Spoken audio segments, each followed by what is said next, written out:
الشعراء آیت نمبر 83 اور 84 اور 85 ہے۔ اس رکوع کے اندر حضرت سیدنا ابراہیم علیہ السلام کا واقعہ اللہ تعالیٰ نے بیان فرمایا ہے،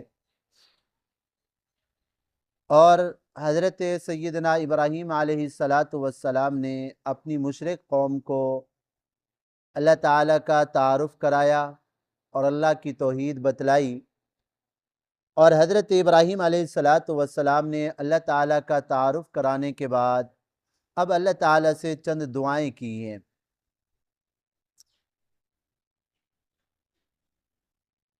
دو دعاؤں کا ذکر ہم نے کل کیا تھا۔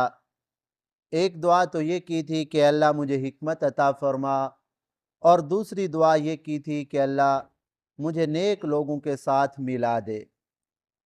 تو کل ہم نے اس پہ گفتگو کی تھی۔ آج والی آیت کے اندر حضرت ابراہیم علیہ السلام نے دو دعائیں اور کی ہیں مزید۔ ایک دعا تو یہ کی ہے وَجْعَلْ لِي لِسَانَ صِدْقٍ فِي الْآخِرِينَ، اے اللہ بعد میں آنے والے لوگوں میں میرا ذکر خیر جاری فرما۔ بعد والے لوگ آئے تو مجھے عزت کی نگاہ سے دیکھیں اور میرے راستے پر چلیں، میرا ذکر خیر، میری نیکی بعد والے لوگوں میں جاری فرما دے۔ اور دوسری دعا یہ فرمائی ہے وَجْعَلْنِي مِنْ وَرَثَةِ جَنَّةِ النَّعِيمِ، اے اللہ مجھے جنت کی نعمتوں کا وارث بنا دے۔ دو دعائیں کی۔ پہلی دعا کہ اے اللہ میرا ذکر خیر بعد والوں میں جاری فرما۔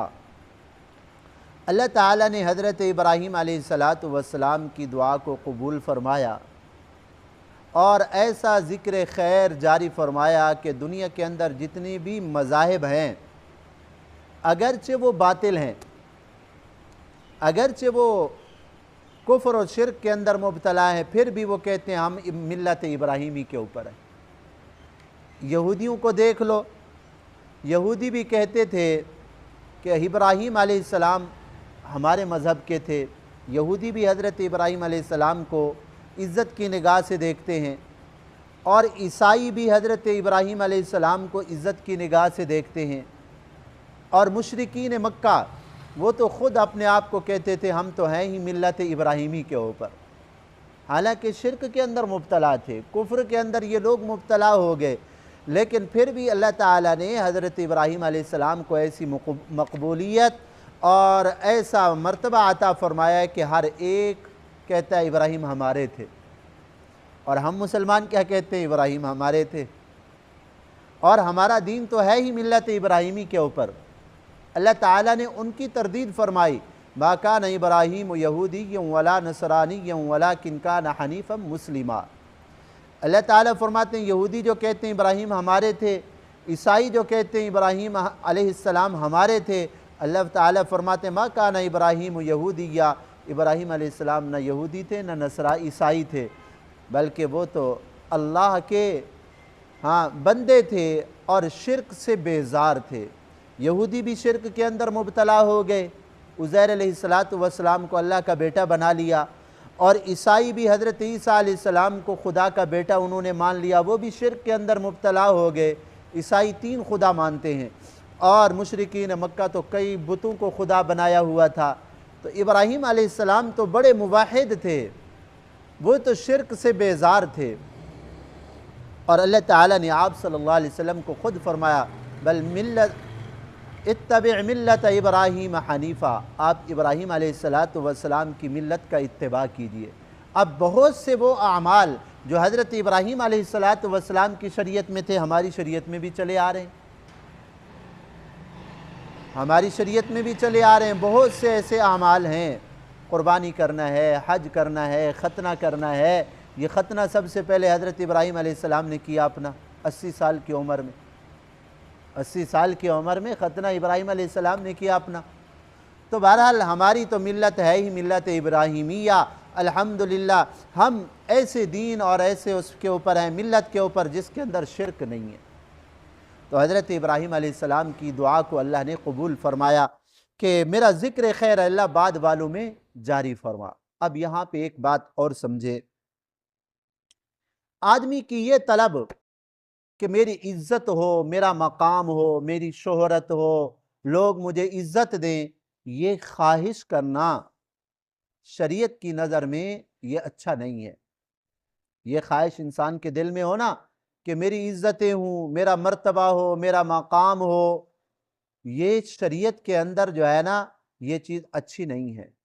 کیوں؟ جب یہ اس کو کہتے ہیں حب جاہ، کہ مرتبے کی محبت، کہ میری شہرت ہو، میری عزت ہو، جب آدمی کے اندر یہ طلب پیدا ہو جاتی ہے پھر انسان اللہ معاف فرمائے وہ کام کرتا ہے جو اللہ کو ناراض کرنے والے ہوتے ہیں۔ پھر ہر وہ کام کو کرتا ہے اپنے ذہن کے اعتبار سے، جہاں دیکھتا ہے کہ میری شہرت ہوگی، میری عزت ہوگی، آدمی وہ کام آگے کرتا ہے، بھلے اللہ کو ناراض کیوں نہ کرنا پڑے۔ جیسے آج کل آپ نے دیکھا ہے نا کہ جی اللہ معاف فرمائے مقام اور مرتبہ حاصل کرنے کے لیے لوگ الٹے سیدھے کام کرتے ہیں، اللہ کو ناراض کرتے ہیں، بڑے بڑے عہدے لیتے ہیں اس لیے کہ ہماری عزتیں ہوں، لیکن اہل نہیں ہوتے اس کے اہل نہیں ہوتے۔ تو یہ چیزیں انسان کو تباہ کرنے والی ہیں۔ اسی سے پھر انسان کے اندر تکبر پیدا ہوتا ہے۔ جب یہ بات آتی ہے نا کہ میرا مقام ہو، میرا مرتبہ ہو، میں تو بڑی چیز ہوں، پھر جب تکبر پیدا ہوتا ہے پھر انسان جو ہے اللہ معاف فرمائے دوسروں کو حقیر سمجھتا ہے، اللہ کی مخلوق کو۔ پھر جب تکبر پیدا ہو جاتا ہے، اسی تکبر کی وجہ سے تو انسان ہلاک ہوا ہے، تباہ ہوا ہے، شیطان، اسی تکبر کی وجہ سے تو شیطان تباہ ہوا ہے۔ تو حب جاہ، حدیث پاک میں آتا ہے کہ ایک ریوڑ کے اندر، بکریوں کا ریوڑ ہوتا ہے نا، گلہ بکریوں کا، اس کے اندر اگر 2 بھوکے بھیڑیے چھوڑ دیے جائے تو کچھ بچائیں گے؟ کچھ بھی نہیں بچائیں گے نا جی۔ بھیڑیے بھی بھوکے ہوں اور ایک بکری کے ریوڑ کے اندر چھوڑ دیے جائے، کوئی ان کا جو ہے نا سنبھالنے والا نہ ہو، تو آقا نے فرمایا جتنا یہ 2 بھیڑیے نقصان کرتے ہیں نا، اس سے کہیں زیادہ انسان کے اندر 2 چیزیں ایسی ہیں جو اس سے بھی زیادہ نقصان کرنے والی ہیں انسان کے دین کا۔ فرمایا ایک مال کی محبت، کہ مال آ جائے، چاہے حلال طریقے سے آئے یا حرام طریقے سے آئے۔ آج آپ دیکھ لیں چور چوری کیوں کرتا ہے، لوگ ملاوٹ کیوں کرتے ہیں، ڈاکو ڈاکہ کیوں ڈالتا ہے، اور اسی طرح اللہ معاف فرمائے رشوت خور رشوت کیوں لیتا ہے۔ یہ سارے گناہ اس لیے ہو رہے ہیں کہ مال آ جائے، اس لیے ہو رہے ہیں نا جی سارے گناہ۔ چور چوری اس لیے کر رہا ہے، ڈاکو ڈاکہ اس لیے ڈال رہا ہے، رشوت خور رشوت اس لیے لے رہا ہے کہ مال بڑھ جائے، اور سود خور، سود کھانے والا، اللہ سے اعلان جنگ کرنے والا بدبخت، وہ بھی اسی لیے سود کھا رہا ہے کہ 1 کے 2 ہو جائے۔ ہاں، سود خور بھی سود اس لیے کھاتا ہے، مال کی محبت ہے۔ اب آپ خود سوچیں، جب مال کی یہ محبت پیدا ہو جاتی ہے تو پھر انسان کا دین باقی رہے گا؟ انسان کا دین تو نہیں رہتا، دین کا نقصان ہو گیا نا، تباہ ہو گیا دین۔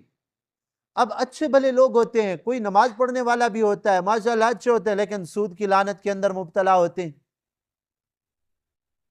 اور اللہ معاف فرمائے پتہ ہی نہیں ہوتا، معاملات کرتے ہیں پتہ ہی نہیں ہوتا کہ بھئی ہم سودی معاملہ کر رہے ہیں یا نہیں کر رہے۔ عام طور پہ بنیوں سے جو مال لیا جاتا ہے تقریباً سود پہ ہوتا ہے، بینکوں سے جو قرضہ لیا جاتا ہے تقریباً سود کے اوپر ہوتا ہے، اور بینک گاڑیاں دیتے ہیں تقریباً وہ بھی سود کے اوپر دیتے ہیں۔ اب اچھے بھلے مسلمان ماشاءاللہ، لیکن ان دینی معاملات کے اندر، مالی معاملات کے اندر علماء سے نہیں پوچھتے، اپنی مرضی کرتے ہیں، تو یہ مال کی محبت انسان کے دین کو کتنا نقصان پہنچانے والی۔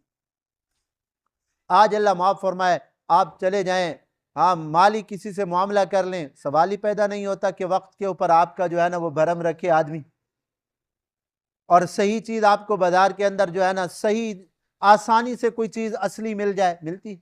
آج تو دودھ میں بھی پانی ملاتے ہیں، صبح صبح سب سے پہلا گناہ یہ کرتے ہیں کہ پانی، دودھ جو ہے نا اس کے اندر بھی پانی ملا رہے ہیں۔ کیوں ملا رہے ہیں؟ پیسہ زیادہ ہو، دودھ بڑھ جائے تو پیسہ زیادہ ہو۔ یعنی صبح صبح اٹھ کے ہر آدمی نیک کام کرے، یہ صبح صبح اٹھ کے جو ہے نا مال کی محبت نے اتنا اندھا کیا ہوا ہے کہ صبح صبح پہلا گناہ یہ کر رہے ہوتے۔ اللہ معاف فرمائے، اللہ معاف۔ تو بہرحال آپ صلی اللہ علیہ وسلم نے کیا فرمایا؟ مال کی محبت انسان کے دین کو اتنا نقصان پہنچانے والی ہے، اتنا بھوکے بھیڑیے بھی نقصان نہیں پہنچاتے۔ اور دوسری مرتبے کی محبت کہ میری عزت بڑھ جائے، میں بڑا بن جاؤں، میں بڑا بن جاؤں۔ آج کل لوگ یہ گانا کیوں گاتے ہیں؟ ہماری شہرت ہو جائے، ہماری عزتیں ہوں۔ اور آج کل اللہ معاف فرمائے، آپ چلے جائیں نیٹ کی دنیا کے اوپر، وہاں جو بھی خرافات ہے ساری اسی وجہ سے ہماری عزتیں۔ یہ عزت ہے کیا؟ لوگوں کی نظر میں بڑا بننا ہے کیا؟ آج لوگ سر پہ بٹھائیں گے، کل کو گرا دیں گے، یہ کوئی عزت ہے بھلا؟ کہتے ہیں نا، ہوئے نامور بے نشاں کیسے کیسے، زمیں کھا گئی آسماں کیسے کیسے۔ جگہ جی لگانے کی دنیا نہیں ہے، یہ عبرت کی جا ہے، تماشا نہیں ہے۔ کتنا بڑے بڑے شہرت یافتہ لوگ آئے ہیں وقت کے اندر، ملکوں کے اندر جو ہے نا ان کا شہرت ہوتی تھی، لیکن آج ان کی قبروں کا بھی نام و نشان نہیں۔ تو آپ آج دیکھ لیں، جتنی بھی دنیا دار جتنی بھی طبقہ ہے، یعنی جن کا دین سے تعلق نہیں، ایک تو وہ ہمارے وہ دنیا دار بھائی، اللہ نے ان کو دنیا بھی دی اور دین کی سعادت بھی دی ہے، بڑے خوش نصیب ہیں۔ قرآن سننے کی توفیق ملی ہے، احادیث سننے کی توفیق ملی ہے، علماء سے بیٹھنے کی، صحبت کی توفیق ملی ہے۔ ایسے دنیا دار بڑے مبارک ہیں۔ ایک وہ جو خالی دنیا دار ہیں، نہ نماز ہے، نہ روزہ ہے، نہ اللہ کی جو ہے نا سامدر کے اوپر جھکنا ہے۔ اب ان کو شرم آتی ہے کہ بھی کسی قرآن کے درس کے اندر ہم بیٹھ جائیں، علماء کے ساتھ بیٹھ جائیں، وہ اپنی توہین سمجھتے ہیں اس چیز کو۔ ہم جی بڑے لوگ ہیں، ہم تو سردار آدمی ہیں جی، ہم تو ایم پی ہیں، ہم تو جی فلاں صاحب ہے، اس مولویوں کے ساتھ ہم بیٹھے۔ تو اس بناوٹی جو ہے نا اس عزت نے ان کو اللہ کے دین سے کتنا دور رکھا ہے، ہمیشہ کے لیے اللہ کے دین سے دور ہو گئے ہیں۔ تو بہرحال یہ خواہش پیدا کرنا کہ میری عزت ہو، یہ شریعت کے اندر اچھا نہیں ہے۔ ہاں اللہ عزت دے دے، یہ نہیں کہ آدمی اپنے آپ کو ذلیل کرے، یہ مطلب نہیں ہے۔ مطلب یہ ہے کہ دنیا کی خاطر اور دنیا کی مقصود یہ ہو، دنیا کی عزت، یہ چیز اچھی نہیں ہے۔ ہاں اگر یہ نیت ہے کہ میرا ذکر خیر رہے، اللہ مجھے نیکی کی توفیق دے، لوگ میرے راستے کے اوپر چلیں، جیسے ابراہیم علیہ السلام نے فرمایا وَجَعَلْنِي لِسَانَ صِدْقٍ فِي الْآخِرِينَ، اللہ مجھے ایسا راستہ دے کہ پیچھے والے میری اتباع کریں۔ اللہ نے قرآن دیا، حدیث دی، اس نے لوگوں کو سکھایا، اب لوگ اس کے دین کے اوپر سکھائے ہوئے دین پہ چل رہے ہیں، تو یہ ذکر خیر ہے نا جی۔ یہ نیت کرنا کہ اللہ مجھے ایسے پسندیدہ راستے کے اوپر، اللہ مجھے ایسا طریقہ عطا فرما، لوگ مجھے دیکھ کر نیکی کے راستے کے اوپر آئیں۔ اللہ نے علم دیا، نیکی دی ہے، تو وہ نیکی لوگوں میں پھیلائے تاکہ بعد والے اس کے اوپر چلیں۔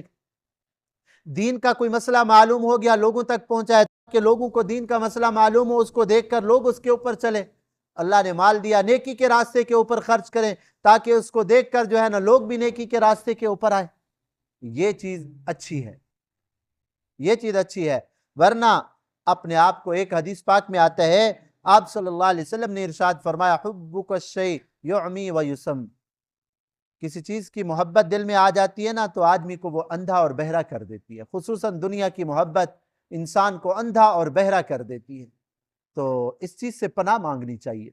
اور آپ صلی اللہ علیہ وسلم ایک بڑی پیاری دعا مانگا کرتے تھے، اللہم اجعلنی فی عینی صغیرہ وفی اعین الناس کبیرہ، اے اللہ مجھے میری نظروں کے اندر مجھے چھوٹا بنا دے، کہ ہم تو جی اللہ کے بندے ہیں، ہم گناہ گار ہیں، جیسے عام طور پہ ہم مسلمان کہتے ہیں نا، یہ اچھی عادت ہے کہ ہم جی گناہ گار ہیں، اللہ ہمیں معاف کر دے، اللہ ہاں ہم تیرے رحم و کرم کے اوپر چل رہے ہیں۔ تو یہ چیز حدیث پاک میں مانگی گئی ہے، اللہم اجعلنی فی عینی صغیرہ، اللہ مجھے میری نظروں کے اندر چھوٹا بنا دے، وفی اعین الناس کبیرہ، اور لوگوں کی نظروں میں مجھے عزت عطا فرما تاکہ لوگ میری توہین نہ کریں۔ ہاں یہ دعا آپ صلی اللہ علیہ وسلم نے مانگی ہے۔ یہ بھی وہی ہے کہ اللہ مجھے نیکی کا راستے کے اوپر چلا تاکہ اس وجہ سے میری عزت بھی رہے اور لوگ میرے راستے کے اوپر بھی چلتے رہے۔ امام غزالی رحمۃ اللہ علیہ فرماتے ہیں، آدمی کے اندر جو یہ مرتبے کی محبت ہے نا، 3 شرطوں کے ساتھ جائز ہے، ورنہ جائز نہیں۔ پہلا تو یہ ہے کہ آدمی اپنی عزت کی خواہش ہو لیکن دوسروں کو حقیر نہ سمجھے، دوسروں کو حقیر نہ سمجھے، یہ تو کسی کام کے نہیں، یہ نکمے ہیں، یہ تو بس کسی کام کے نہیں، ایسا نہ سمجھے۔ ہر مسلمان کو عزت کی نگاہ سے دیکھے اور پھر یہ بھی چاہے اللہ مجھے بھی عزت عطا فرما، کوئی حرج نہیں ہے۔ اور دوسرا یہ کہ جھوٹی تعریف کے اوپر خوش نہ ہو۔ جیسے آج کل لوگ تعریفیں کرتے ہیں نا جھوٹی، عہدہ ہوتا ہے نا عہدہ، تو لوگ صحیح کرتے ہیں، صحیح ہے ایسا تو M P A M N A ایسا تو آدمی کوئی بھی نہیں، غریبوں کا بڑا ہمدرد، بڑا جو ہے نا صادق سچا امین، کہتے ہیں نا ایسا صادق اور سچا اور ایسا امین امانت دار، حالانکہ علاقوں کو کروڑوں اربوں روپے کھا جاتا ہے، کیسا صادق اور امین ہے، اور جھوٹی تعریف کر رہے ہوتے ہیں اور لوگ خوش ہو رہے ہوتے ہیں کہ ہاں ہاں ہمارے جی زندہ باد مرد آباد ہمیں کہنے والے موجود ہیں۔ تو یہ اگر چیز پیدا ہوتی ہے جھوٹی تعریف کے اوپر، حدیث پاک میں آتا ہے جب آدمی کوئی مرتا ہے نا پیچھے اس کی لوگ جھوٹی تعریف کرتے ہیں تو فرشتے اس کو لوہے کے گرز مارتے ہیں، بتاؤ تم ایسے تھے؟ ہاں بتاؤ تم ایسے تھے، سچے تھے تم دنیا کے اندر، تم امانت دار تھے، بتاؤ؟ اور کہتے ہیں بڑا ہمدرد تھا، دنیا کے اندر ہمدردی اس کو پیسے کی وجہ سے ہوتی ہے، تو اگر وہ ہمدرد نہیں ہوتا فرشتے اس کو گرز مارتے ہیں کہ بتاؤ تم ایسے ہمدرد تھے، اس کو عذاب دیا جاتا ہے۔ تو بہرحال پہلی شرط تو یہ ہے کہ دوسروں کو حقیر نہ سمجھے اور اپنی عزت کا طالب ہے تو کوئی حرج نہیں، اور دوسری شرط یہ ہے کہ جھوٹی تعریف نہ کرے، اور تیسری شرط یہ ہے کہ دین کے کسی حکم کی خلاف ورزی کر کے اپنی تعریف کو طلب نہ کرے، یعنی نماز نہیں پڑھ رہا اور کوئی گناہ کا کام ہے اس کے اندر بھی شریک ہے کہ لوگ کہ ماشاءاللہ جی ہر کسی کے ساتھ چل رہا ہے، گانے کی محفل کے اندر بھی ساتھ ہے، اور بے حیائی کی محفل ہے اس کے اندر جی بڑا بنا ہوا ہے جی ماشاءاللہ۔ ہاں تو اب یہ دین کو جو ہے نا نقصان پہنچا کر اپنی عزت اور اپنی تعریف کا طالب ہے تو یہ آدمی تباہ ہو جائے گا۔ تو حضرت ابراہیم علیہ السلام نے دعا مانگی، اللہ میرا ذکر خیر پچھلے لوگوں میں جاری فرما اور مجھے جنت الفردوس کے نعمتوں کا وارث بنا۔ ہم سارے اعمال اسی لیے کرتے ہیں تاکہ اللہ راضی ہو جائے اور اپنے مہمان خانہ میں ہمیں جگہ عطا فرمائے۔ اللہ تعالی ہمیں بھی ان ہدایات کے اوپر عمل کرنے کی توفیق عطا فرمائے۔ اللہ ہمارا بھی ذکر خیر بعد والے لوگوں میں جاری فرمائے، ہمیں ایسے نیک اعمال کی توفیق دے کہ بعد والے ہماری اتباع کریں۔ الحمدللہ رب العالمین۔